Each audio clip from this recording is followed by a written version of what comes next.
Last time on the Skip and Josh podcast. So then you have the Leafs, who come out with white pants and white gloves. Yeah. You want to have a white sweater and white socks, fine. That's been going on in the league for years, forever. Yeah. But white pants and white gloves? They're basically invisible. It was awful. On the white ice with the white boards, they're invisible. It was awful, and whoever made that decision should be fired.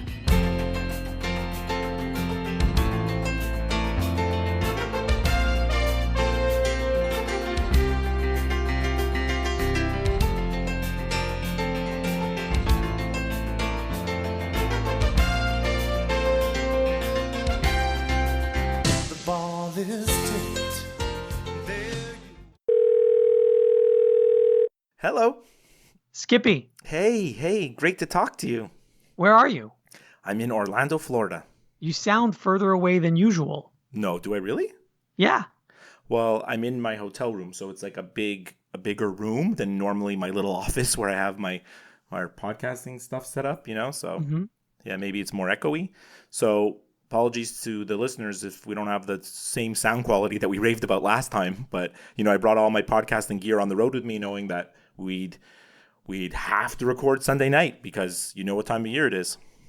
It's March Madness, and we're both making sacrifices. You're in Florida for work, and you brought all your stuff with you, as you just mentioned, and you're recording. Yeah. And I'm foregoing a concert. Right. To record this episode. Tell me again the name of the artist that you're missing. Dashboard Confessional. Right, Dashboard Confessional.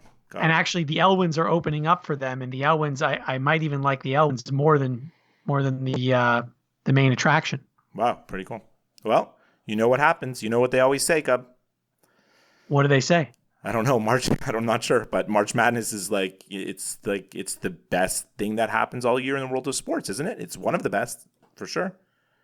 Yes, this is a very exciting time. This is a very exciting day and week and month, and this could be the most important episode of the year that we do every year. So that's why I was more than willing to forego the concert. I'm going to ask you a question, and you can tell me if you want me to edit this out. Okay. You once told me that you really wanted to find a girlfriend that, you would either watch March Madness with you or just not make you feel guilty about not spending any time with her, because you're only watching March Madness when it comes to these 3 weeks. So your current girlfriend, which is a fairly new relationship, you think it's going to pass that test? I think so. She said to me today, she's like, it's Selection Sunday. Oh my God. That's amazing. Yeah, that is amazing. That's so good. My wife wouldn't even know what Selection Sunday is. Yeah, there you go. So, yeah, and she knows how much, she's only been, knows that I've been watching college basketball since the day I met her. Literally the day I met her was, the championship game. That's the day I met her. Right? We can go into that whole story another time. So what do we have in store today? We're going to have a few guests on, guests that our listeners may recognize, obviously not our new listeners, but both of them come with very good credentials. Both of them will give you some stats that you're not expecting. And one of them won our Skip and Josh podcast pool last year. So he's the defending champion. So, you should probably listen to what he says if you want to win your office pool. All right. So without any further ado, let's bring on our first guest. You've heard him before on our NFL preview episode and our Super Bowl preview episode and last year's March Madness episode. It's Neil Schnurback. Welcome to the show once again, Neil. Thanks, guys. Great to be back here. I feel like I was just on with you guys. It wasn't that long ago. Yeah, it was the Super Bowl, just like it feels like it was like a few weeks ago, and now we're right into March Madness, right? And it was, yeah. Awesome. So, Neil, before we get into the brackets, and I know they were just released about an hour ago, and most people haven't really had enough time to digest them. We wanted to ask you, you've been following March Madness for many years, and you've even gone to some games, I know, in some past years. What is your personal favorite March Madness moment of all time? I think there are two, I would say. Obviously, even though I'm not a Duke fan like you guys, I think being of our generation, just the Christian Laettner shot, just stands out in my mind as the greatest play that I've seen, maybe sort of live in a sporting event. So that's certainly one of my top March Madness moments. And then the other one is I don't know if you guys used to play in the Lemko pool. Used to run a March Madness pool, but there was one year he runs this pool. You get points. You multiply the seed of a team by the round that they're playing in. And I was attending, as you guys know, I went to Northeastern University in Boston. And so I was attending Northeastern, and I watched a lot of games in the Colonial Athletic Association. And George Mason made the tournament as a 12 seed and picked them all. I picked them all the way to the Final Four. And so when they got to that Final Four that year, which I'm sure you all remember, that was just amazing when they beat UConn and won me a couple of shekels. Oh my God! Imagine. So you had them going all the way to the Final Four as a 12 seed? I mean, I made like 10 brackets in fairness, but in one of my brackets I did. So, That's amazing. I love that. Yeah. So that was a great one. Cool. Okay, we're going to get started with the bracket. Skip, do you want to do the bracket that has Virginia in it? You want to do that with Schnerbs? Sure, that's the South. So we'll start in the South, Neil. We'll go quick because it's like there's a lot to get through, but so Virginia against the UMBC. I suppose you have Virginia. Yeah, although as Northeasterners, we should be upset that UMBC is even in the tournament, as they knocked off Vermont this weekend, who would have been probably a 13 or 14 seed and would have been tough. Wow. So just throw that in there. But yes, Virginia. Creighton, Kansas State. What do you think? I like Creighton. This is a battle-tested team. They beat Villanova this year, who's a 1 seed, and they've played Xavier twice, lost to them by 1 point another time. So I like Creighton. I think they're going to be tough. Very nice. Kentucky against Davidson. I mean, Davidson's famous for, Steph Curry. Yeah, for Steph Curry. Unfortunately, they don't have any of the Curry brothers this year, but they have won 8 of 9 games, 11 of 13. I think Kentucky's going to be a little bit too much for them. Kentucky's hot now. They are. They're coming in hot. I don't love their squad, to be honest, but they're peaking at the right time. Right. Arizona, Buffalo. I'll talk about Arizona more, I think, as we go along, but we'll go Arizona. I really love that team. You do? Even despite the coach turmoil. Yes, I really do. I think DeAndre Ayton is the best player in college basketball right now. Well, he definitely is. And Lonzo Trier is a great number 2, and I think they're going to be a very tough out. Cool. Miami against Loyola. It's Loyola Chicago. Yeah. Loyola Chicago. They play in the Missouri Valley. Boy. As we know, Arch Madness. And they're actually a fantastic team. They've won at Florida this year. And I think they're going to beat another Florida team in Miami. So that's going to be my first upset, I think. Wow. And I'm going to pick them. Tennessee against Wright State. Yeah, we'll go with Tennessee. I don't know. I looked up some stuff about Wright State today, and they're an intriguing pick. And I'm not sold on Tennessee. Anyways, me and Josh are going to. I'm not either, by the way. I'm not sold on Tennessee, and I might have. We'll see as we go along, but I might have Loyola Chicago advancing another round. Oh boy. Nevada against Texas. I actually really like Texas. You look at their record; they were 19-14, but they lost to Duke and Gonzaga in overtime. Right. As well as Texas Tech, and they've beaten some really good teams this year. Nevada was a strong team this year, but I like Texas. They have Mo Bamba. I mean, he's a lottery pick. I mean, absolutely. He's not much of a scorer, but he's more of a defensive stopper. But still, right? I think they're exactly. I think they're a rock solid team. I think they can make some noise actually on the bottom half of this bracket. Right, and then Cincinnati against Georgia State. Georgia State, interestingly, is the top number 15 seed I've ever seen on KenPom rankings. As you guys know, I love Ken Pomeroy. They're ranked 96th overall out of whatever it is, 400 college basketball teams. Cincinnati's really tough. I think they'll win, but I have a feeling Georgia State's going to give them a game.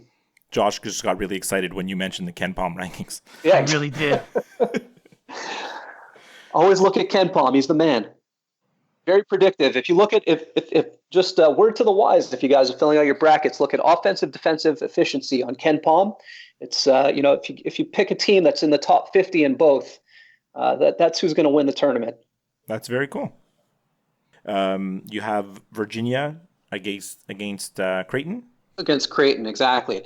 And like I said, Creighton's a team that's played and beaten one number 1 seed and lost by only 1 point to another one of the number 1 seeds already this year. And so I think they're going to give Virginia a good game, but Virginia is just too tough defensively. So I'll pick them for another round. Right. And then Kentucky, Arizona. Well, I mean, you already professed your love for Arizona. So I love Arizona. I'm going to take Arizona. You got the Wildcats against the Wildcats. Yeah, exactly. An all Wildcats game. Since I'm filling this out as I go along, I'm thinking about Arizona over Virginia too. So let's see. We'll see how brave I get. And what about like Tennessee advancing past the next round again, or you're not? I'm gonna go Loyola Chicago. Loyola Chicago. I like that team. Honestly, wins for Loyola Chicago is a good team. They've got two guys who have over 10 points and over 6 rebounds a game, actually, including a guy named Cameron Krutwig, who's a beast, 60% from the field this year. Wow, how big is he? Loyola Chicago. Oh, that's cool. Texas, Cincinnati, or did you take Georgia State? I'm gonna go. I picked Cincinnati, but I'm gonna go with Texas over Cincinnati. We're gonna do a double upset here. All right, and then continuing on now into like the later rounds. So, are you matching up Arizona, Virginia? Like, what do you think? Yeah, I'm gonna say, you know what? I'm gonna take Arizona. I'm gonna ride this Arizona train. Wow, I really like that team. Right, and I feel like the selection committee really has undervalued the Pac-12, which I've watched a lot of Pac-12 this year, and it's a better conference than I think they've been given credit for. I can't imagine you have Loyola Chicago winning again. Against Texas, it'll be we'll take Texas all the way to the Elite Eight though as a 10 seed, and then I'll take Arizona advancing. So you got Arizona going all the way to the Final Four. Yeah, very nice. In reality, if I think about it with my brain, that's going to be a really tough matchup for Arizona against Virginia as a big offensive team against a great defensive team. So, but let's go with Arizona. You know, I remember we had you on for the Super Bowl show, and I think I don't know if it was on the show or if it was just in our conversation in the lead up, or again, like we talked about just before, like the little stuff that didn't make it into the show that we talked about at the end, and you said you can't wait to pick against Virginia. That is true. I did say that. Right? They've looked a lot better since I said that, to be honest, but they've come around. I'm sold on them. I'm really sold on them. They impressed the hell out of me. I watched them in the ACC tournament, and like they are tough. They are really. those kids, Guy and Jerome, those two guards are just fantastic. Those are good basketball players. So it's true. I did say that, and I won't pick Virginia to win. But I do think it's going to be a tough game here with Arizona. But let's go with Arizona to the Final Four. Right. Okay. So let's now move to the Eastern region. And okay, gotcha. So the first game is Villanova versus the winner of LIU Radford. We'll go with Villanova. Okay, that's what I figured. Good team now. Then we've got an 8-9 matchup, Virginia Tech against Alabama. I'll take Virginia Tech on the strength of they've played a tougher schedule in the ACC than Alabama and the SEC. But Alabama, you know this kid Colin Sexton, right? Yeah, for sure. I mean, tough team, and they've been playing well. The last little while. So the next game, another Virginia team, West Virginia against Murray State, and this is the always infamous 5-12 matchup. Yeah, I'm going to take Murray State here. They got a kid named Jonathan Stark who's just fantastic, about 22 points a game. 26-5 team out of the Ohio Valley Conference, and I've watched a little bit of them, and they're a tough team. I think he was the player of the year, right, in their conference. Yeah, 100%. Yeah, rock solid player. Then we move on to the Wichita State Shockers, who have been in the tournament many times, and they're facing Marshall, and I can't remember last time Marshall was in the tournament. Probably with Randy Moss, right? Randy Moss, Chad Pennington team. We'll go Wichita State. All right. Then we've got the Florida Gators, and they're going to play the winner of St. Bonaventure? Yeah, and UCLA. And I actually like UCLA. You know what? I'm going to stick with my Pac-12 theme. I'm going to take UCLA to win the play-in game and then to beat Florida. Oh my! All right. Interesting. We move on to Texas Tech against Stephen F. Austin. Yeah, we'll go Tech. And I think Stephen F. Austin actually won a game in a tournament last year, if I'm not mistaken, or maybe it was 2 years ago. Anyway, no, I think it was last year, and they could be a tough team. And Texas Tech has a habit of losing in the first round, but I do like them in this matchup. Okay. Then we've got the Arkansas Razorbacks against the Butler Bulldogs. All right. So if you want the underseeded team of the year, per Ken Palm, is actually the Butler Bulldogs, who are ranked 25th overall. And this is also a team, they've beaten Villanova this year. They lost to Xavier in overtime. So this is a team that's played tough competition. They've beaten them. And I don't really get the 10 seed here. I'm going to pick them over Arkansas, who's a middling SEC team. Does it not concern you that Butler's lost 13 games this year? Again, no. If you look at their schedule, right? They're playing Villanova twice and playing Xavier twice. There's a lot of losses on that schedule. Okay, fair enough. And then the last game in the first round in the East region is Purdue against CSU Fullerton. Yeah, Cal State Fullerton. Well, we'll take Purdue, which is a team I really like. Isaac Haas is amazing. All right, we go back up to the top now. So we've got Villanova against Virginia Tech. Yeah, I'll take Villanova. Okay. Then Murray State against Wichita State. Take Wichita State. And now you've got UCLA against Texas Tech. We'll throw in an upset here. I'll say UCLA. All right, play-in game and then all the way, right? Wow. All the way to the Elite Eight. Amazing. That did happen. I think last year, one of the teams that won their play-in game won their next 2 games, I think.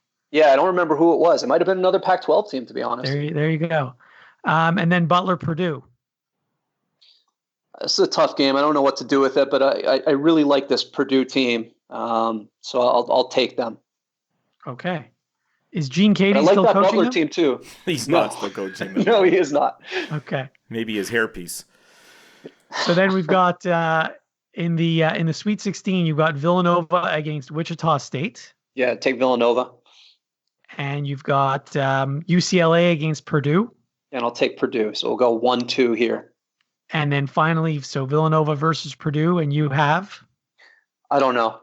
These are 2 teams with great big men. Villanova with Spellman, and Purdue, like I said, with Isaac Haas. I really like both teams.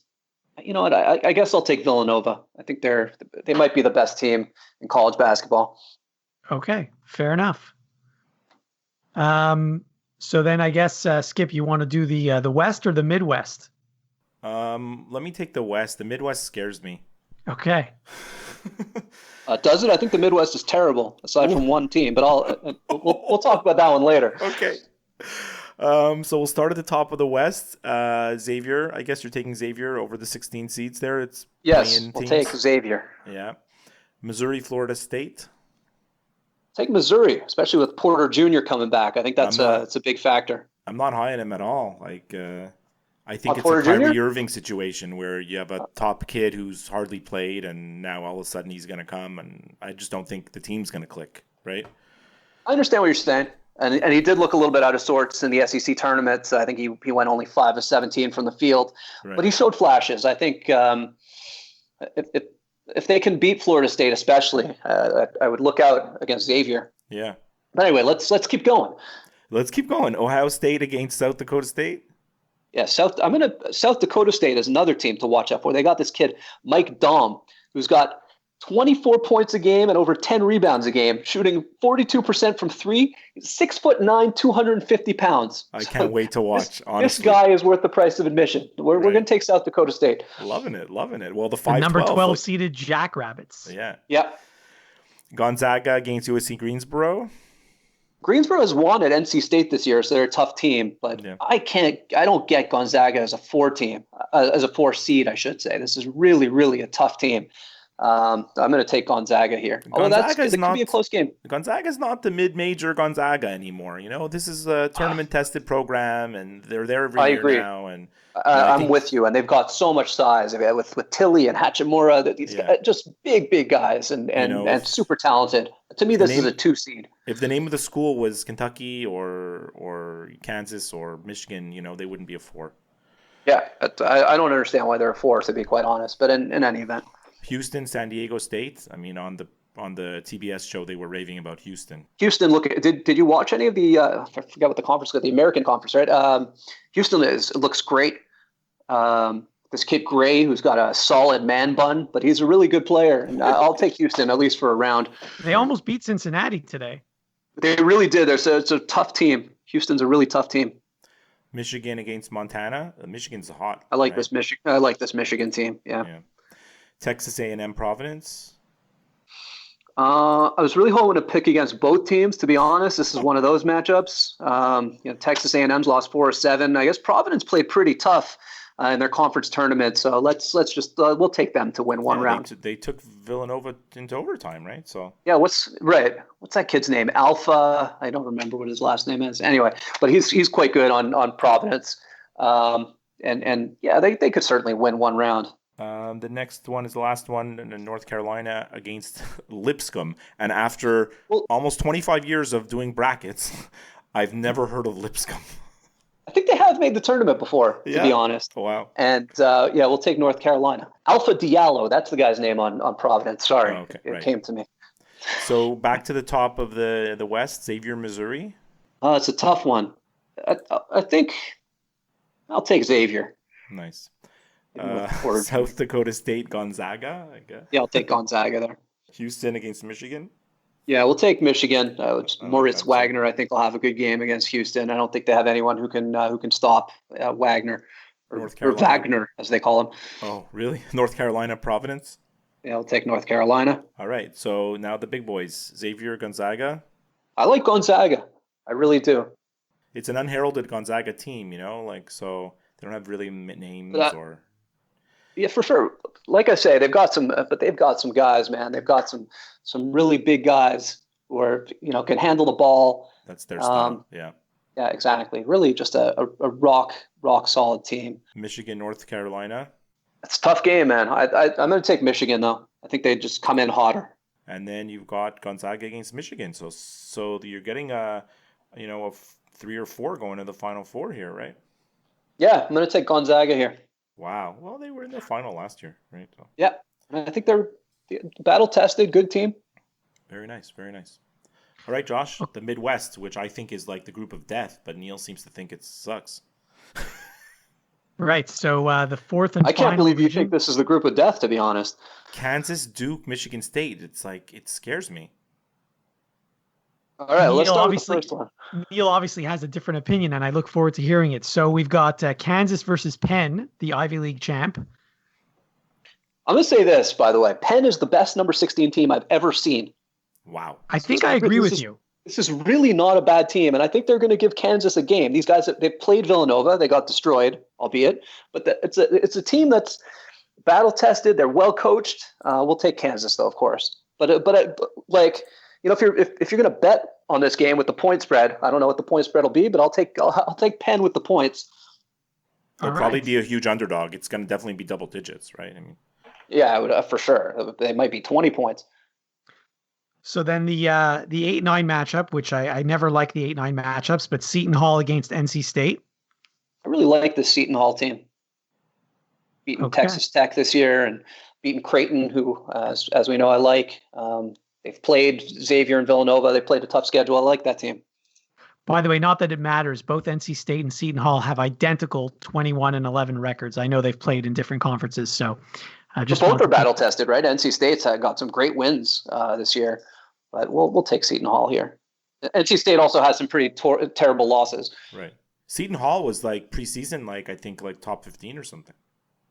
Yeah, no, it's they're a tough team, and they kind of faltered a bit down the stretch. But they lost to Villanova in overtime recently. They just lost by 1 point to Butler in the conference tourney, who, as we know already, I like Butler. So I'd like the Seton Hall team. Speaking of the ACC, we've got Clemson against New Mexico State in the 5-12 matchup. Yeah, and New Mexico State's a team that's already beaten an ACC team. They took out Miami this year, and I like that team. We'll take New Mexico State. Okay. And then, of course, the game that Charles Barkley's looking forward to, Auburn against Charleston. So I'll tell you this. Charleston, firstly, beat my Northeastern Huskies in the conference finals. They were down 19 points in the second half and came back with a great win. It's a team that's won 14 of 15 games, their only loss being in overtime. And I think they could take out an overrated Charles Barkley not-led Auburn team. Okay. So we've got a 12-13 matchup coming up in the next round. Yep. So then TCU is going to play the winner, and I don't even know, is this Arizona State and who's? It is Arizona State and Syracuse. Okay. Which is that'll be a great playing game. One of the better playing games that I've seen. I know Syracuse hasn't been phenomenal this year, but Arizona State's a pretty good team. Syracuse is a pretty decent team. We'll continue my Pac-12 theme, and I'm going to have Arizona State winning the play-in and then beating TCU. Josh, Arizona State is Bobby Hurley's team. I know. And did Rhode Island get into the tournament? Yeah, they are. You're about to get to them. Yeah. So Danny Hurley's team is in it too. And then we could play each other. Michigan State versus Bucknell. So I really like this Michigan State team with Miles Bridges and Jaron Jackson, who are amazing. Bucknell, don't sleep on Bucknell either. They got a senior, Zach Thomas, who's 20 points, 10 rebounds a game. And I think they're going to give Michigan State a game, but we'll go Michigan State here. As you know, me and Josh are huge fans of the Tony Kornheiser show. Yeah. So David Aldridge, who's a guest every week, he really loves Bucknell, and he's been saying for a week that don't sleep on Bucknell, they're going to win a game. And I was all ready to pick them, and then I saw they're playing Michigan State, and I was like, oh god, it's too bad. It's a very tough matchup. Yeah, Michigan State's I think underseeded as a 3, to be honest. So now we get to the aforementioned Rhode Island playing against Oklahoma and Trae Young. Yes, I actually don't really like Rhode Island. I've watched them quite a bit as a New England team, and I think Oklahoma will take this game. Okay. And then finally, the last game of the first round, the Duke Blue Devils against the Iona Golden Gales. Is that right? I think so. Now, I'll say this. Firstly, I'm going to pick your guys. I really like Duke this year. I think I've told you guys that. But Iona is a pretty tough 15 seed. They've played teams like Rhode Island, who I already said I didn't like. That would be a rematch game. And if they played Syracuse already this year, close games. So I think they might keep it close in the first half, but Duke is way too talented. Josh, the only thing I know about Iona is that she's married to our friend Steve in Vancouver. That's right. Yes. Sorry, I need to pause for a moment here. No problem. Okay, so you got Duke. Okay, so then we go to the second round in the Midwest, and you've got Kansas against Seton Hall. I'll take Kansas, even though I really don't like that team. Okay. Now you've got the 12-13 matchup, New Mexico State against Charleston. Take New Mexico State. Okay. And then I think you said you had Arizona State advancing, and they're going to be facing Michigan State. I'm going to take Michigan State. And then Oklahoma against Duke. I'll take Duke. All right. So then you've got Kansas against New Mexico State. Well, I guess we'll pick Kansas to the Elite Eight, and I really don't like this team. I wish there was a team in there that I liked better that I could knock out Kansas with. But and then what about Michigan State Duke? I think that's going to be a really, really tough game, to be honest. But I like Duke this year. I really do. Okay. I think Grayson Allen will show up in the tournament, I hope. And Marvin Bagley he could be after DeAndre Ayton, I think he's the second best player in college basketball, in my opinion. How many flagrant fouls is Grayson Allen going to have, though? Grayson, it's interesting. Grayson Allen is a bit of a cheap and dirty player, as we know, but I think because of that, he's now targeted by the officials, which is unfortunate as well. So he's a dirty player, but there's something to what you're saying. It's because of his reputation. Guys are looking for it. Yeah, other guys get away with the same thing that he gets crucified for. 100%. So we'll see. He'll probably get called for a couple of undeserved flagrants in the tournament. Right. And then finally, to go to the Final Four, you've got Kansas and Duke, two blue blood schools. I think Duke is much better. I think they'll beat Kansas by 15. Okay. All right. So we now have Neil Schnurback's Final Four. And you need 2 4s and 2 1s? Arizona, Gonzaga, Villanova, Duke. Yes, yeah. 2 4s, a 1 and a 2. Right. 2 4s, a 1 and a 2. So Neil, why don't you tell us how the Final Four is going to play out? Okay. All right. I mean, Arizona and Gonzaga is going to be, you got a bunch of really talented players on the floor there with Ayton, with Tilly, with Lonzo Trier. I really like Arizona's team this year. I think if they can put aside this controversy with Coach Sean Miller and with DeAndre Ayton, I think they could advance to the finals. Even though I really like Gonzaga's team, so we're going to take Arizona in a close fought game to make it to the finals. And then Duke Villanova, you're picking Duke? I don't know. I really like I really like Spellman. He's a great player on Villanova. But I do like this Duke team. Let's take Duke. Those are the two teams that I said before the bracket came out. I thought I was going to pick a Duke Arizona final. So why shouldn't I, right? Right. Stick to your guns. And I'll stick to my guns. And the champion is? Let's take Arizona. That's been my team all year. Love it. Sean Miller. He's going to win the championship, and then, then they're going to find out that, and take a dump on the trophy. Well, I don't know, but, then they're going to find out that he gave. That he paid that DeAndre Ayton is getting paid more than half of the guys on NBA rosters. Exactly. That's funny. So yeah. Neil, we'll send you the link in case you haven't already received the link from CBSSports.com to fill in a bracket for the show. You can put the exact same picks that you just gave us now on our show here, or you can change them if you'd like. I'll probably do the majority of the same picks. I have to be honest. Last year when I did this, I'd already kind of run through the bracket and knew who I was picking. This one, because we're only an hour into the brackets being released, I've kind of made it up as I'm going along. So there might be a couple of disparities there, but it's going to be. I would imagine it'll look mostly the same. So I'm going to ask you in a second what matchup or what game you're most looking forward to in this entire tournament. But I want to point something out. If you look, there are a couple of similarities between the West and the Midwest, in that the number 2 seed in the West is North Carolina from the ACC, and the number 2 seed in the Midwest is Duke from the ACC. And in the West, number 3 seed is Michigan, and in the Midwest, number 3 seed is Michigan State. So you could have a situation where, and in fact, in your bracket, this has happened. You've got UNC playing Michigan, and you've got Duke playing Michigan State. And that probably will happen. So it's I just found that interesting. I don't know if the committee did that intentionally or it just happened by happenstance. Well, there's 9 ACC teams. Yeah, it's true, and they'll get good ratings for those matchups. So maybe the committee did do it on purpose.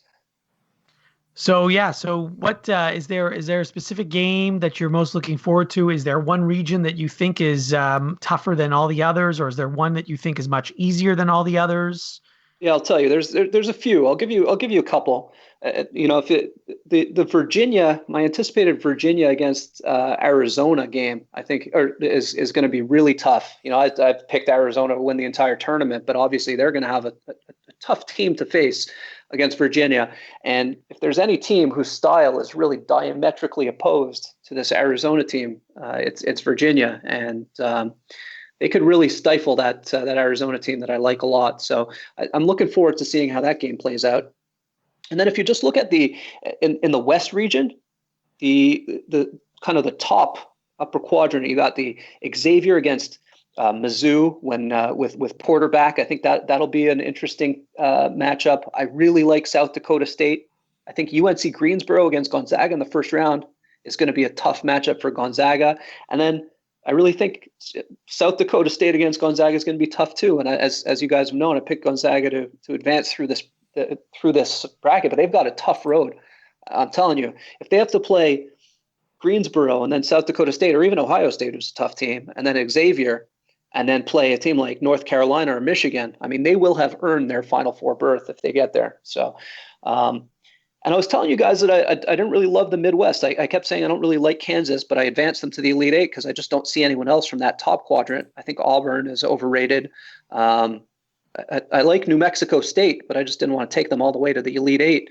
I think that's a tough team, but no one else really stands out to me at all. Seton Hall is a pretty decent team. But I really don't love that upper quadrant. And then if you look at the lower half, I think Duke and Michigan State are the class of that lower half, and I don't think there's anyone else who's particularly good. So I only really see two good teams in the Midwest, which is Duke and Michigan State. Unfortunately, they're going to have to play each other fairly early. Yeah, I think when I looked at the bracket, I was like, hey, who does Duke have to beat? And I was like, oh, my God, Kansas, Michigan State. I was like, oh, my God, it's trouble. But now that you really... Yeah, but I think you're overrating Kansas a bit. To me, they're pretty appreciably easily the lowest of the number 1 seeds, or the worst of the number 1 seeds. You think Xavier's better than that? Ken Pom has Xavier as the number 14 overall team, and Kansas as the number 9 overall team, which is interesting. Okay. Wow. So and Duke is number 3, by the way. So overall. he has Xavier as the number 14 overall team, and yet they're number 1 seed, right? So that's interesting. Yeah, if you want to look, I can. I know I'm rambling on a bit, but if you want to know that the number 1 Ken Pom teams in each region, you got Virginia, obviously in the South. Mm-hmm. In the West, it's North Carolina, who's only the 7 team overall. Gonzaga is the number 8 team. In the East, you have Villanova, who's the 2 team, although Purdue is the number 5 team overall. And then in the Midwest, you've got Duke, who's the number 3 team, and then Michigan State, who's the number 6 team overall. Very interesting. Very interesting. So if you reseed this per Ken Palm, which I always do, by the way, before I fill out my brackets, you would see Kansas would actually be the number 3 seed in that region. That's very cool. I think I might reseed mine too now. Yeah, it's actually a good way of looking at things, especially like I said before, I play in a lot of pools where you multiply seeds by round, so it pays to pick off the upsets. And if you have a good understanding of who really shouldn't be a number 12 seed or a 13 seed or a 10 seed, it makes those picks much easier. Right. By the way, for the listeners, you can go to kenpom.com. That's KENPOM.com to see all of his rankings. And it goes all the way back to 2002. Absolutely. It's great. It's really a great website. And you can look at the offensive and defensive efficiency ratings as well. And by the way, I'm completely not practicing what I preach here because Ken Palm does not love the Pac-12, and he has Arizona only as as the number 21 team overall. But nonetheless, I'm going to go with my eyes on that one. All right, Neil. Well, it's been great talking to you. Always a pleasure, gentlemen. Yeah, we're going to bring on in a sec our next guest. And yeah, we appreciate you coming on, especially on short notice. You didn't really have much time to study the bracket, so we won't hold you to all your picks. But I do have faith in you that you'll do well. Thank you. Hopefully, awesome. Hopefully it's another good year. Awesome. All right. Thanks very much, Neil. Thanks, Neil. All right, my pleasure. The Skip and Josh podcast is back. Okay, so our next guest on the show, he was on our March Madness preview last year as well, and in fact won our pool. So without any further ado, let's bring on our next guest, Rob Bobot. Welcome to the show, Rob. Thank you, guys. Pleasure is all mine. You guys are the only ones who value my opinion, so at least I have that going for me. Well, I mean, you actually led our bracket challenge last year, like wire to wire, pretty much. I think so. Even though I just looked at the standings before, I went back and looked at the standings from last year, and even though you didn't have the winner, I think you had it clinched from like way before, just because of all your picks from the earlier rounds. So, no pressure, Rob. No pressure. Funny, I never got a check. Before we jump into the regions, we wanted to like we know how much March Madness means to like me and Josh, like do you have like any March Madness memories that stand out, like big games, crazy plays, like even stuff that affected you personally, like where do you start? Where do I start? I know we've been doing this forever, right? Yeah, absolutely. And there's been so many incredible games and incredible moments and games that in pools that I've been in that have broken my heart and helped me advance. Although, as Mike McDermott says in Rounders, you always remember with pinpoint accuracy the hard beats that you have, right? So right. I remember having UNC Wilmington, I think it was in like 2004, to upset Maryland. And Drew Nicholas hit a shot like corner 3-pointer, but like on the dead run, so that by the time he released it, he was practically with the cheerleaders, and he swished it and he just kept running off the court into the through the tunnel and into the locker room, while Gary Williams went bonkers on the sidelines, I think upset at a referee or something for a call that had happened earlier. Anyway, that was definitely a moment, one of those buzzer beaters that I remember very well. Obviously, the Bryce Drew shot, I'd say, what's his name? Rip Hamilton, that crazy sequence against Washington when they were like Voskuhl and all these guys, Alamine, they all had shots. And I think it was like the fourth putback that went in as the buzzer sounded to win them a game. I think it was in 98 against Washington. Yeah, that Connecticut team was like the team of destiny in a way. Well, I think it was the precursor. I think that was the year before they won it in 99. I think they won it in 99. Yeah, okay, right. Against your boys Trajan Langdon and company, the Alaskan assassin. You have a great memory. That's exactly the team, yeah. Trajan Langdon. I watched that game at your apartment, Skip, and Trajan Langdon didn't even get a shot off at the last second. Yeah. No, he didn't. I remember that ending. That was one of the bigger upsets, I think, in finals history. It was, because that Duke team was loaded and they were expected to win. Yeah, loaded. Especially with Coach K. It's not like they had some scrub coach, so it was surprising that they got beaten by I guess pretty underrated at the time UConn team. Although, Right. where's UConn now? I heard Kevin Ollie was fired today. It's true. 3 years after being the darling coach, who rode that 7 seed. I think they were 7 seed. Yeah, with Shabazz. Yeah. Napier. Yeah. Shabazz Napier. It's true. I didn't even think about it. When you look at all the things of like what teams didn't make it, like whose bubbles were burst, Connecticut's not even in the conversation, and we're so used to seeing them here, right? I know. Amazing. Well, they've been relegated to an afterthought conference. Yeah. I don't know what conference they're in. They're not. I think they're in the new American conference, right? They're not in Conferences are messed up. I know. It's such a to tragedy. me, Maryland's still in the ACC, and Syracuse is still in the Big East. Like, it doesn't make sense to me, half of it. The Big Ten has 14 teams. The Big 12 has 10 teams. That's great. Yeah. You just have to be like dyslexic to figure out what's going on. Right. Yeah, it's really not. It's really hard to follow who's going where. What was the other one that's crazy? I think Nebraska is in the Big East. Nebraska, like look at your geography. Look where Nebraska is, and tell me that's the Big East. Yeah. So these guys are It all comes down to dollars, right? It all comes down to dollars. To money. Yeah. Exactly. All right, so let's jump into the South region, Virginia's region. For a number one overall seed and a team that's been number one for a long stretch and who dominated the ACC. I saw something in one of the games yesterday, I think when they played UNC in the finals, that no team had won the ACC by 4 full games over the number 2 seed in the conference in like 15 years. Wow. That's how dominant they were in the ACC. They basically rolled through that conference, losing a game they had no business losing to Virginia Tech in overtime at home.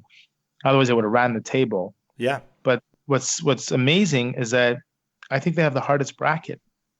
Really? I think Kentucky is the best 5 seed of all the 5 seeds. I think Arizona is the best 4th seed. They both won their conference tournaments. Cincinnati's a tough 2. I don't think they really got a favorable draw compared to some of the other brackets. Considering they're the number one of number ones in theory, right? Right. And I think part of the problem is that they're also, the committee's also too focused on putting teams not too far from home. Mm-hmm. Like, I think once you get to the second round, I think they should just take the top 8 and rank them, or top 12 or top 16 even, top 16, and rank them 1 through 16 and slot them, 1 to 4, 4 to 1, 1 to 4, 4 to 1. And wherever the chips lie, they lie. But I agree with you on that. There's a lot of geography and who to put in home courts, and like I don't care for that. Yeah. Yeah, they do that. Well, that's the pods. Like, you don't need. Like, they changed that, right? So they used to send 8 teams. The mini brackets of 8 used to go to the same region. Right. And about 10 or 15 years ago, they got rid of that because they said the truth is you only need pockets of 4, because out of those 4 teams comes one winner through 2 rounds. So it doesn't matter that their next opponents in the Sweet 16 play in the same region in the first round, right? Or the second round, which I agree with. So, as an example, Virginia, Maryland, Baltimore County, Creighton, and Kansas State all have to travel together, but you don't need Kentucky, Davidson, Arizona, and Buffalo to be at the same region. Mm-hmm. So for geography purposes, if they want to reward a Duke, because Duke, the games are in North Carolina and Duke's at 2 and they deserve a quasi-home court edge, fine. So take that quadrant of Duke, Iona, Oklahoma, and Rhode Island and ship them with, the Virginia crew, if you will. That I don't mind. But if Cincinnati, what they're basically saying is Cincinnati was the 8th ranked team and Tennessee was a 9th ranked team in their grid. And I don't know that that's, the case. I don't know if that's it. I didn't watch the show, so I don't know what they had to say about it. But they went I through don't know everything very quickly. They didn't really analyze it, carefully. Yeah. So let's go game by game. Let's get into it. So Virginia against UMBC. I guess Virginia. So obviously Virginia is going to win that game. Creighton, Kansas State. I don't know enough about Creighton. I think they're in the Big East, aren't they? I think so. Yeah. Yeah, I think I would take Creighton. I've watched Kansas State play a couple times. I don't think they're a very good team. So I'm going to take Creighton in that game. Kentucky, Davidson. I guess you're quite high on Kentucky. I am. They always seem to peak at this time of year, whether they're a 4, a 5, an 8 seed. They seem to just make some noise this time of year, and they look like they're peaking at the right time. They always have a great recruiting class, and it's a matter of whether or not Calipari can turn them into a team in 3 or 4 months or not. And this team looks like they're coming together. I saw the last couple of games. I watched quite a bit of hoops in the last 3-4 days, and they look pretty damn good. So I'm going to take Kentucky to beat Davidson, although Davidson always has that cachet about them, and now they're sitting at a 12 seed, which further adds an element of, the 12 always beats a 5. So are they going to be the one that falls? But I think Kentucky wins that game, and Arizona over Buffalo. I definitely think Arizona is going to win that game. Arizona's a powerhouse. I don't think they're a 4. I think they're better than a 4. And we just had Neil Schnurback on, and he loves Arizona. So.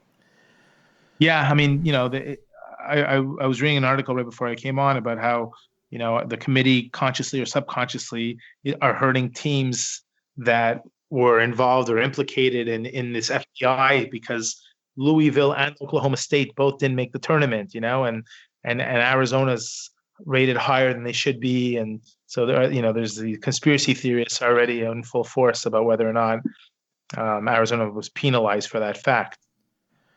So Miami against Loyola Chicago. Do you ever say to yourself, "There's a team that could win 2 games, but they can also lose in round 1"? Right? Yeah. I'm sure that happens a lot. Yeah. It's like I like Miami to beat Tennessee, but I also think Loyola Chicago could beat Miami. Right. So I'm torn between whether or not is that my upset pick? I guess you got to pick some upsets, so I'm going to pick Loyola Chicago to win that game. Nice. And then Tennessee, Wright State. Tennessee.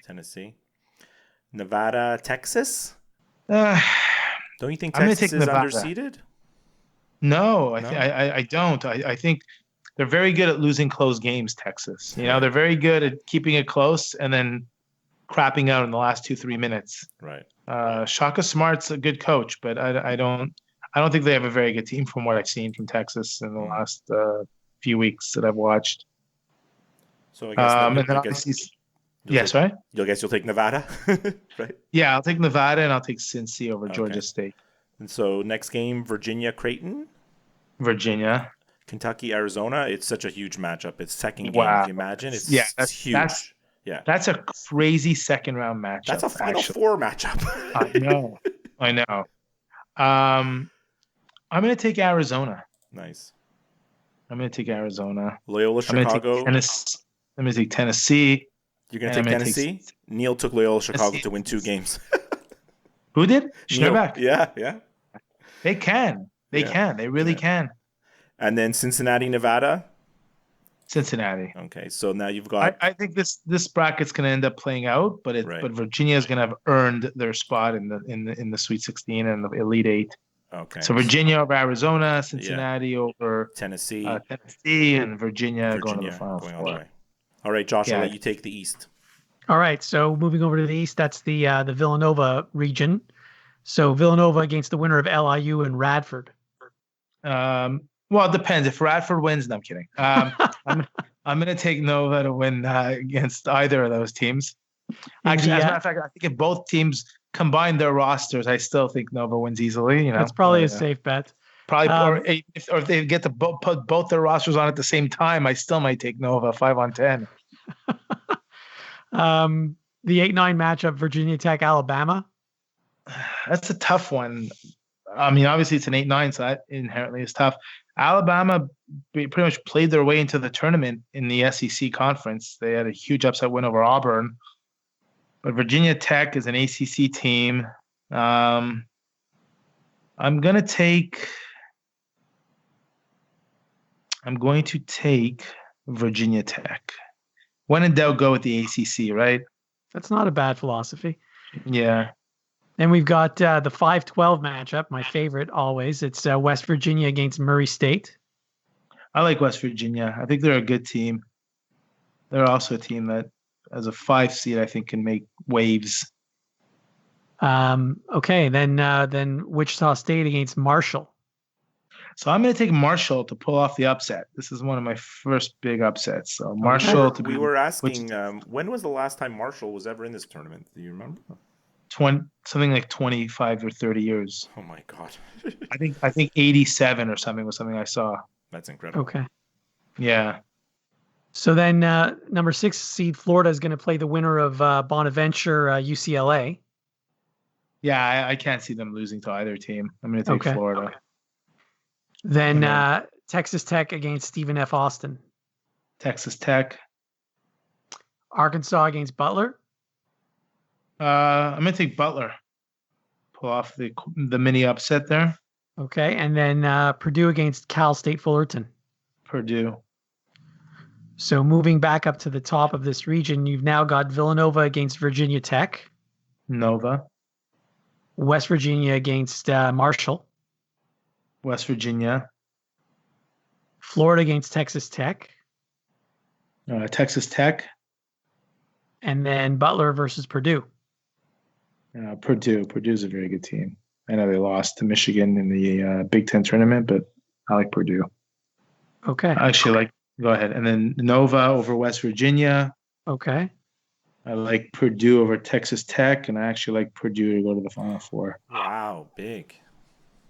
Yeah, I don't think Nova needed overtime, to beat Providence. Yeah. The Big East, I mean, it's amazing that the Big East got two teams as number one seeds in Nova and Xavier. Yeah. Are they you figure are they overrating the strength of the Big East, or just I guess they feel that they're strong teams? Yeah, I don't know how the power conferences play out, but I can't imagine the Big East is at the top of these power rankings, or just after the ACC. Right. The Big 12 had Kansas as a 1 seed, but otherwise the Pac-12 winner is a 4 seed in Arizona. The SEC regular season champion is Auburn, who's a 4 seed. Right. So, what's going on here? They just didn't want to give the ACC 2 number ones, or they didn't feel like the others were number ones. I don't know. Yeah. Well, Duke was on the verge. If Duke won the ACC tournament, they would have been a number 1. Yeah, and then what would have happened to Virginia? Would they have still stayed number 1, or they would have been a 2? Absolutely. Virginia was the number 1 seed of the tournament, no matter what happened in the ACC tournament. Right. Okay. They're 32-2 or something. Nobody's even close. Not even close. Yeah. Right, and they went 17-1 in the regular season. So in the ACC. So they were the consensus overall number 1, no matter what. So I don't think Duke or North Carolina, had Duke or North Carolina won the ACC, they might have been a number 1. They might have been, especially Duke, I think. Yeah. Especially Duke. Yeah. All right, so let's go to the West. Xavier against I don't even know who, a bunch of playing. It doesn't matter. It looks like you hit 6 keys on the typewriter and in succession. Exactly. Yeah. NCCUTXSO. Sounds like you pocket dialed me. Exactly. Yeah. Missouri against Florida State. I'm gonna take Xavier, obviously. Mizzou, Florida State. That's actually a tough matchup. I think Mizzou is now in the SEC, right? They also left the Big 12 to go to the they were SEC? there in the SEC. Yeah, they were only 10-8 in the season, but I mean, Michael Porter, yeah, I'm gonna take Mizzou. It wasn't there. Yeah, Ohio State, South Dakota State. I like South Dakota State. I think they're called the Jackrabbits. Yeah, that's right. Yeah, I'm a big fan. Yeah, they usually there's a few schools that always ruffle feathers in the tournament, and I always feel like South Dakota State, whether they win or not, they're always close. Even I know I didn't take them against Texas Tech, but Stephen F. Austin. There's certain schools I like Stephen F. Austin. They always cause a kerfuffle in the tournament. Anyway, moving on. Gonzaga, UNC Greensboro. I like Gonzaga. Houston, San Diego State. I saw Houston play today in the in the championship American Conference, whatever their conference is called. They've got this one kid who's unbelievable, but otherwise their team was pretty. I'm gonna take San Diego State. I'm gonna say that this is the bracket that has a few upsets. There's always one bracket that's broken, right? That's a little bit messed up. Michigan, Montana. I really like Michigan. I feel like they always seem to peak at the right time, and they're the hottest team. They're the hottest team. I mean, other than I know, Virginia, but I feel like the last time they played a game was bowl season. So it's been a while. So will they? They went on a great run, and can they turn on the switch again 10 days later, or however long it's been since or 11 days later? So I fear like all Big Ten teams will see what this desire to play in New York at the risk of ending a week early does for them. Does it help them? It was a strange decision. Very strange decision. Yeah. Does it help them prepare, or does it hurt them because they're out of sync now? Right. Texas A&M, Providence. Just moving on. I like Providence. And North Carolina against Lipscomb. I like UNC, Yeah. even though I hate Roy Williams. Yeah, me too. So then back to the top, Xavier, Missouri. Tough. Xavier. South Dakota State, Gonzaga. Houston, Michigan. No, Providence. it's San Diego State. Oh, sorry, San Diego State. Still Michigan. And Providence, North Carolina. UNC. And then Xavier, Gonzaga. Who do you got? I'm going to take Gonzaga. Nice. You and Neil are agreeing on you and Neil are agreeing on a lot of stuff. Yeah? Yeah, there's a lot of similarities. Michigan, North Carolina. Tough. Michigan, love it. Yeah. And Michigan to beat Gonzaga to go to the Final Four. All right, Michigan's in the Final Four. Mm-hmm. Okay, so we move to the fourth and final region, the Midwest. That's the one with Kansas in it. So Kansas is playing Ivy League winner Penn, and this is a basketball game, not an IQ test. Right. Or a spelling test. Right. Kansas. Okay, then we've got Seton Hall against NC State. Honestly, I don't know who plays for Seton Hall. I think the last person I remember playing for Seton Hall was Andrew Gaze. The Australian guy, yeah. Yeah, in 1989 when they lost to Ramil Robinson. I'm gonna go with NC State. Okay. Purely on ignorance. Clemson. I like Clemson over New Mexico State. All right. And I like Auburn over Charleston College. Perfect. Charleston. TCU is playing the winner of Arizona State, Syracuse. How do you take a game you don't even know who's playing? It's so weird. Like it is tough. I wish the play-in game was just the 16 seeds. Honestly, I don't like it when they're in the middle. Theoretically, it should be, but I guess they're trying to add a little extra dimension to it. I think this tournament is going to be a 96-team tournament at some point in the future. They're gonna add an extra weekend or an extra round and just make it like a longer tournament. I'm gonna take the 11 seed, whoever wins that game. Okay. There's always one. Josh, did you check? The last few years, there's been a first four winner that has gone to the second weekend. I didn't check, but I do vaguely recall, and I think it might have even been, was it Stephen F. Austin that did it? I don't know. I'll look it up. I'll let you know at some point. I'll look it up. So I'm going to take the 11 seed, whoever that happens to be TCU. Okay. And we got Michigan State versus Bucknell. Yeah, Michigan State, you always feel like, any Tom Izzo coach team is going to go deep, but they got bounced last year, I think, in the first round or 2 years ago. Yeah, in recent history, it's like they got bounced right out early, yeah. And Bucknell is one of those teams that always causes problems, But Bucknell's big, eh? I don't know if you've seen their roster or their size, like their beef. Yeah. Yeah. I guess you got to go with Michigan State. Can't bet against Izzo. It's just too much of a shot in the dark. I don't know. Can Oklahoma beat McGill University at this point? What was the last time Oklahoma won a game? No, but seriously, they're coming in like wounded. I thought they weren't even going to make the tournament. Like I know they shouldn't have. They shouldn't have.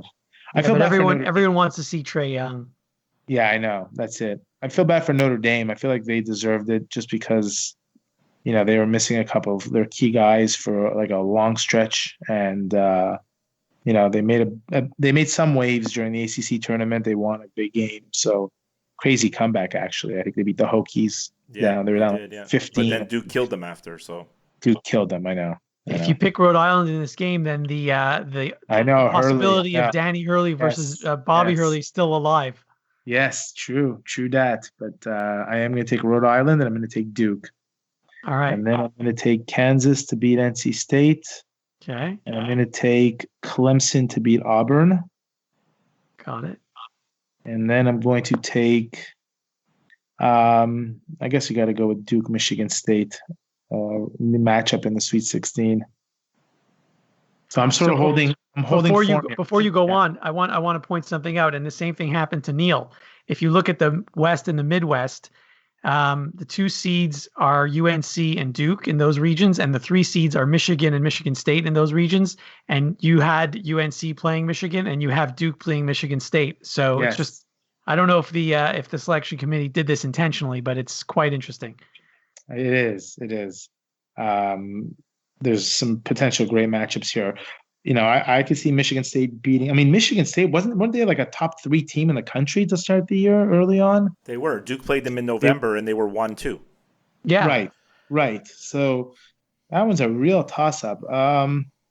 And Kansas, Bill Self always seems to lose at inopportune times. Like every time you look back at Kansas, yeah, they won with Chalmers that one year, hitting that crazy 3-pointer, but otherwise, like Kansas loses. Like I don't like Kansas going to 4. Will they beat Clemson? Probably. I'll take Kansas to go to the Elite 8. And who are they going to face? Michigan State or Duke? Oh God. I'm going to take Michigan State. I'm going to take Michigan State to beat Kansas. I'm going to take Michigan State to go to the Final Four. So I got 3. Wow, I got 3 Big Ten teams: Michigan State, Michigan, and Purdue in the Final Four, with Virginia. So who do you have winning? Virginia over Michigan? Virginia over Purdue. Virginia over Purdue in the final. Yeah. Very nice. All right, so there you have it. I know you haven't had a lot of time to dissect the brackets, but is there a region you think is way too strong or another one that's way too weak? Well, like I said, I think the South is disproportionately strong. Maybe not in the 2 and the 3. Maybe Tennessee and Cincinnati. I wouldn't say that Tennessee and Cincinnati are the toughest 2s and the toughest 3s. Obviously, a Duke or a Purdue, or Michigan State or Michigan at the 3 line would be tougher than Tennessee. But I think it's crazy that they put Arizona and Kentucky in the bracket with Virginia. Now they don't have to play. Virginia only has to play one of those 2 teams, but that's a Sweet 16 matchup that could be a Final Four matchup. Virginia, Arizona. Like Virginia is the favorite to win this thing, but I could see them losing.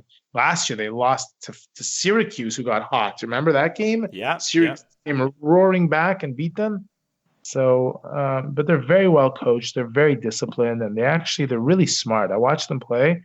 They're so smart. They know they're so well schooled. They really remind me of like a Michigan State or a Duke team. No stupid shots, no bad drives, no charges. They're not out of control. They know exactly when to take it out. They play a slow, methodical game. They break down every offensive series or every offensive trip. They make you work on defense. They're just well coached. And this year, as opposed to the last couple of years, they seem to have more scoring, which was always a problem. If Parentis or what was the other guy's name? It's just Brogdon. If they ever got cold, they were done. But they have more balance now. They don't rely on one guy, or 2 guys. So I think they're primed for. They have that Guy, right? His name's Guy. Yeah, Kyle Guy. Yeah, they have him. Yeah, but he's not. He was I think he was a first team All ACC, but he wasn't. He's not like, the dominating scorer that that if he's cold one day, they're going to be in trouble. And then conversely, like Villanova, who I don't even think should be a number 1 seed, they seem to have like that bracket. I don't know. It's not the strongest, with Wichita State as the 4 seed. Like I would have put Arizona as the 4 seed in that bracket, right? Yeah, I agree. Yeah.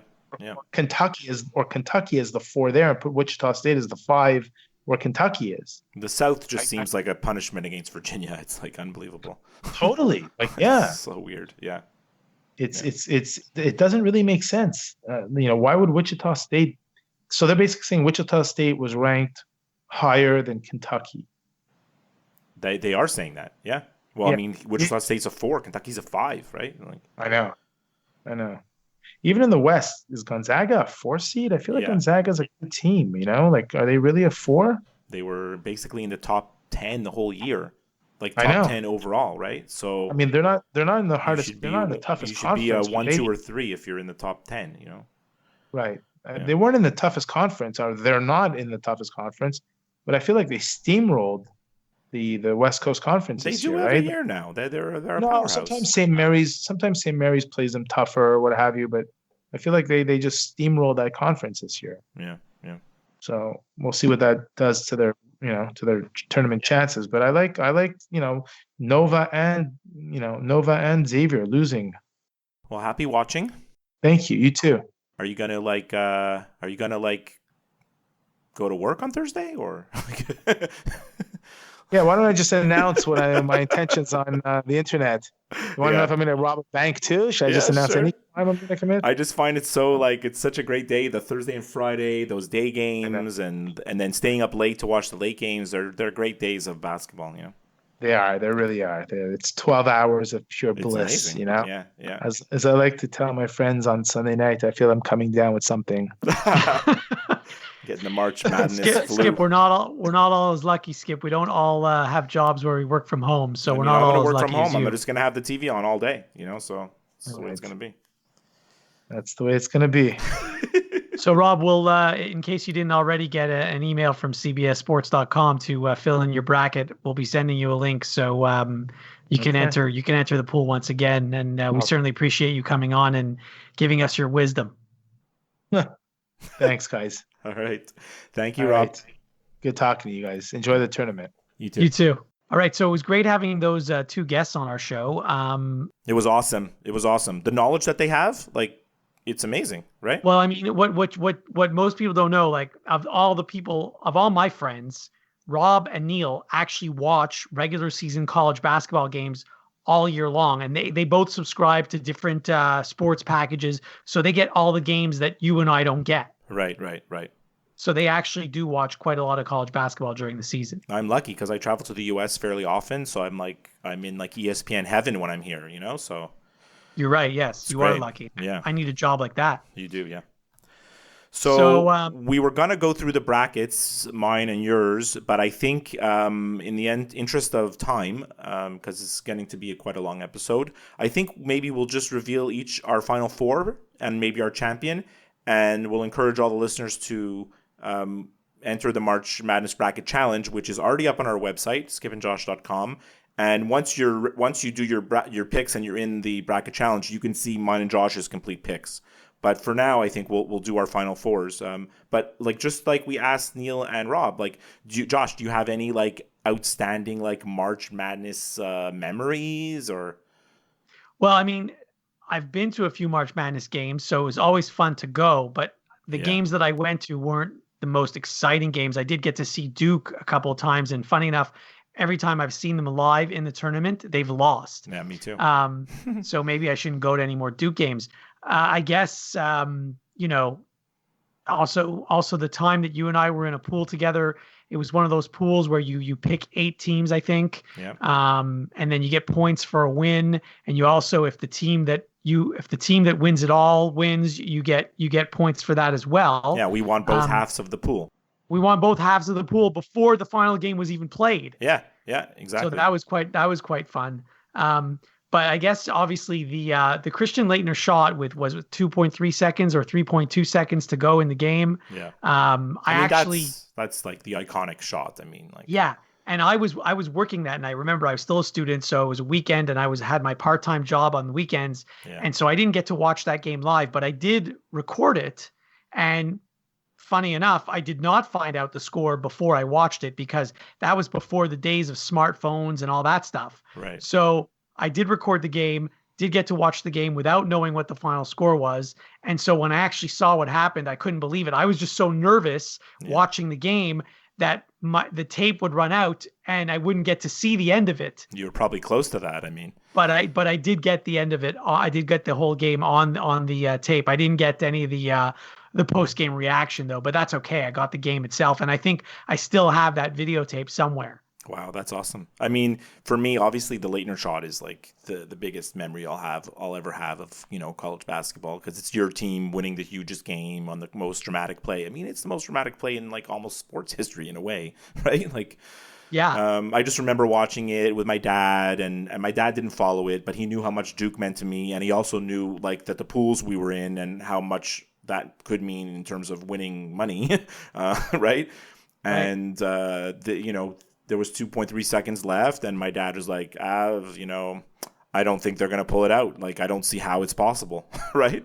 And then next thing the long pass and the shot, and then obviously the lasting memory of that whole thing is Thomas Hill's facial expression in the celebration, which is been replayed over and over. It's so well known. But I mean, for me, March Madness memories, like some of my best memories is that first trip that we did to Syracuse to go see the tournament, and just like we didn't have Duke wasn't in that bracket, so we didn't have like any particular team we were rooting for. And there was some amazing teams, and we got like hooked into the fans of the other teams that were there by sitting in their section or interacting with them. You remember Eastern Michigan University and University of California, they had Tony Gonzalez, the Hall of Fame tight end. You know, he was on the basketball team.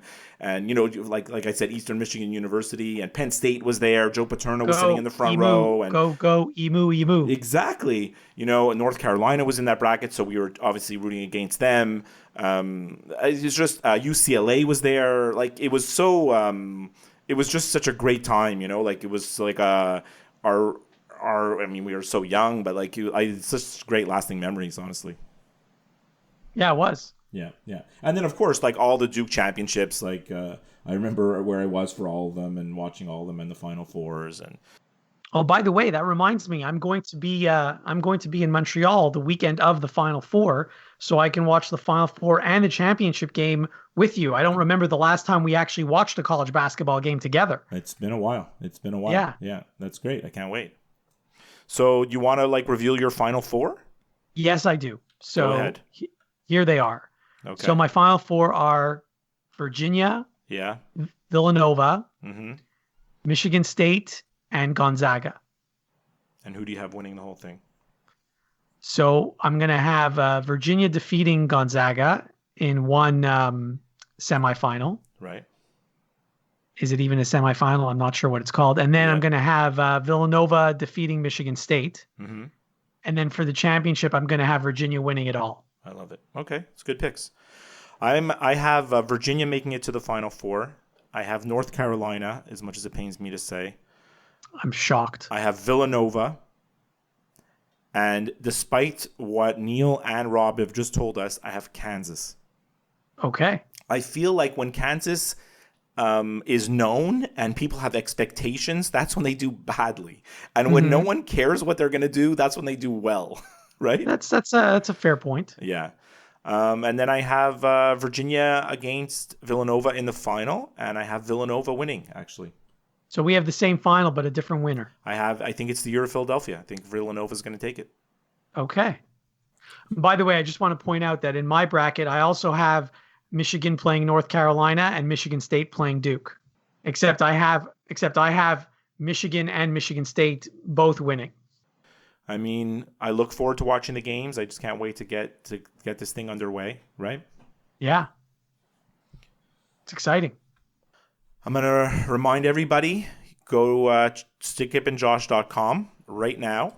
And on the right-hand side of the homepage, you have the link to the bracket challenge. So please go and register and submit your picks. And what are we going to do, Josh? We're going to give something from the prize closet. Yeah, I was thinking we should get Skip and Josh podcast T-shirts made up. Yeah, I'll get on that.